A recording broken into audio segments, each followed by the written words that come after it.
नमस्कार, मैं हूं आलोक जोशी और आप देख रहे हैं बिज अड्डा। और आज सवाल है कि बाजार में इतनी ज़बरदस्त तेज़ी कहां से आई और इस तेज़ी का अडानी के साथ क्या संबंध है। वो अडानी जिनकी गिरावट पिछले महीने भर से बाजार के लिए चिंता का कारण बनी हुई थी, तमाम लोगों के लिए फिक्र का कारण बनी हुई थी, वो अडानी समूह में अचानक फिर कैसे उनकी पूंछ में आग लग गई, इसे कहते हैं। जब रफ्तार पकड़ते हैं रॉकेट की तरफ तो उसको कहा जाता है पूंछ में आग लग गई। तो क्या हुआ है कि वहाँ पूंछ में आग लग गई है।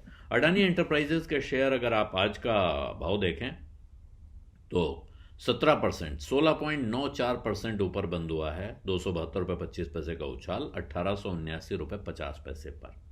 कल भी 15% के आसपास उछला था। तो लगभग 30% का उछाल इसमें आ चुका है। बाकी कंपनियों का हाल भी इनका ऐसे ही है। अडानी ग्रीन फिर 5% अपर सर्किट पे है। अडानी पावर 5% के अपर सर्किट पे है। अडानी पोर्ट्स लगभग 10% ऊपर है। अडानी ट्रांसमिशन 5% के अपर सर्किट पर। अंबुजा सीमेंट और एसीसी ये दोनों 5% से ज़्यादा चढ़े हैं। एनडीटीवी में 5% का अपर सर्किट, अडानी टोटल में 5% का अपर सर्किट और अडानी विल्मर में 5% का अपर सर्किट। तो ये ज़बरदस्त उछाल अडानी के शेयरों में। इसकी क्या वजह हो सकती है? कल की इसकी एक वजह जो आई है वो अमेरिका में बेस्ड एक फंड मैनेजर हैं जिनका फंड ऑस्ट्रेलिया में लिस्टेड है, जीक्यूजी पार्टनर्स। उस फंड ने 15,000 करोड़ से ज़्यादा का सौदा अडानी के शेयरों में किया है। हालांकि वो शेयर बेचे खुद अडानी के अपने फैमिली ट्रस्ट ने हैं। इसके बावजूद बाजार में उसके बाद से उत्साह दिख रहा है। तो इसकी क्या वजह हो सकती है, क्या कारण? अडानी साहब खुद अपने शेयर या उनकी फैमिली का ट्रस्ट उनके अपने शेयर इतने नीचे भाव पे बेच रहा है, इसके बावजूद लोगों में खरीदारी की वजह क्या हो सकती है, क्यों उत्साह जाग रहा है? इस सवाल का जवाब लेने की कोशिश बाजार में अगर कीजिए। लोग कह रहे हैं इसका मतलब आप यूं मत देखिए कि इन्होंने बेचा, ये तो साफ है कि इनको पैसे की ज़रूरत है, इसलिए इन्होंने इस भाव पर भी ये शेयर बेच दिया। एक मार्केट में जोक जैसा चल रहा था कि भाई 15,000 करोड़ का शेयर बेचा और मार्केट कैप में 70,000 करोड़ का फ़ायदा हो गया कल तक, तो वो भारी नुकसान नहीं रहा। ये फिर नुकसान फ़ायदे का सौदा, मार्केट कैप का फ़ायदा और मार्केट कैप का नुकसान कि कैसे आपकी जेब तक आता है या नहीं आता है, एक अलग कथा है। लेकिन चर्चा ये चल रही है कि अगर इससे सेंटिमेंट सुधर जाता है तो ये सौदा बुरा साबित नहीं होगा। और सेंटिमेंट कैसे सुधरता है? तो जिन साहब ने वो डील की है खरीद की तरफ, यानी जीक्यूजी पार्टनर्स, राजीव जैन नाम के इन्वेस्टमेंट मैनेजर हैं जो वो फंड चलाते हैं, उसके चेयरमैन और सीआईओ हैं। और उनका एक लंबा इतिहास है, लगभग 6 साल से वो ये फंड चला रहे हैं। 110 बिलियन डॉलर से ज़्यादा का पैसा वो मैनेज करते हैं, ऐसी खबरें हैं। और उसमें से उन्होंने ये 15,500 करोड़ यहाँ डाला है। उनके कुछ इंटरव्यूज़ भी आए हैं, उनका कहना है भाई आपको लगता है कि ये अच्छा सौदा नहीं है, मुझे लगता है अच्छा सौदा है, तो हमारे विचारों में मतभेद है, लेकिन मुझे ऐसा लगता है कि ये मैंने एक अच्छा सौदा किया है।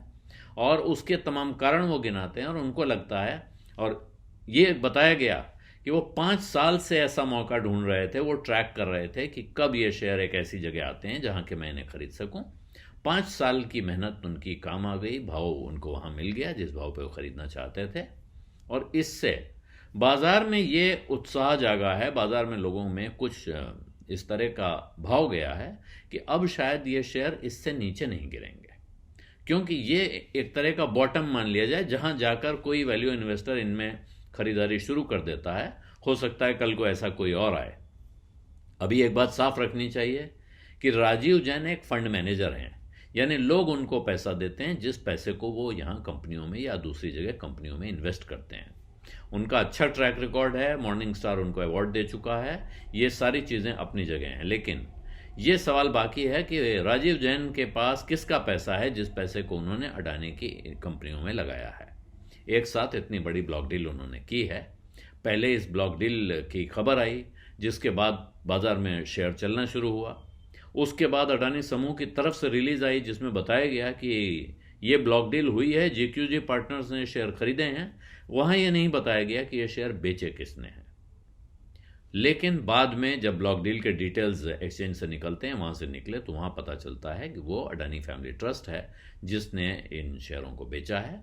तो इससे ये चिंता बनी कि क्या इसका मतलब कि अडानी परिवार को पैसे की इतनी ज़्यादा ज़रूरत है कि इस बुरे भाव पर वो शेयर बेचकर पैसा वसूल रहे हैं, या इसका अर्थ है कि जो कर्ज के बोझ की कहानी है वो गंभीर होती है।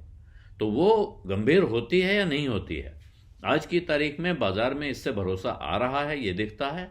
और ये भरोसा कितने लोगों में आ रहा है, कितने इन्वेस्टर्स में आ रहा है, कहना मुश्किल है। उसकी वजह ये है कि जो पहले कहा जा चुका है, अडानी शेयरों का बहुत कम हिस्सा बाजार में छोटे निवेशकों के पास है। बहुत बड़ा हिस्सा अडानी प्रोमोटर्स के पास है, वो उन फंड्स के पास है जिन फंड्स पर हिंडनबर्ग ने उंगलियां उठा रखी हैं। बहुत कम हिस्सा बाजार में है। तो उसमें से कौन कितना खरीद रहा है, किस वॉल्यूम पर ये सौदे हो रहे हैं, ये एक अलग तरह के एनालिसिस और जांच का विषय है। इसलिए उस पर नहीं जाना चाहिए। आज की तारीख में ये कह सकते हैं कि जो दिख रहा है वो ये दिख रहा है कि अडानी की मुसीबतें एक लंबे समय के बाद थोड़ी थोड़ी यहाँ पर ख़त्म होती दिखाई पड़ रही हैं। तेज उछाल दिख रहा है। बहुत से लोग इसको मौका समझ सकते हैं। आपको मौका समझना है या नहीं समझना है, ये आपको हिसाब लगाना है, या उस आदमी से सलाह लेनी है जो आपका इन्वेस्टमेंट एडवाइज़र है।